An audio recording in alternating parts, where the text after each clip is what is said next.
Belgharia station থেকে শুরু করে এই শিয়ালদা থেকে শুরু করে গোটা পশ্চিমবাংলার বর্ধমান স্টেশনের বাইরেটা পুরো খালি করে দেওয়া হয়েছে। বহু জায়গাতে রেল বস্তি 40-50 বছর ধরে যেখানে মানুষ বসবাস করছে, হয়তো রেলের জমি ছিল, সেইগুলোতে সমস্ত বুলডোজার চালিয়ে লোককে রাতারাতি রাস্তায় এনে ফেলা হয়েছে।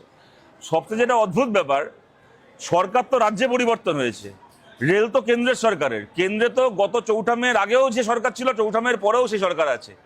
তা 4ঠা মে কি এমন ঘটনা ঘটে গেল যে হঠাৎ করে কেন্দ্রের সরকার বুলডোজার চালানো শুরু করে দিল? ট্রেনে ওঠার সময় একটা চা খাওয়ার দরকার হলে আমি যে হকার ভাইয়ের কাছ থেকে 5 টাকা দিয়ে চা খেতাম, এখন আমাকে এখানে একটা স্টল থেকে 40 টাকা দিয়ে চা খেতে হবে।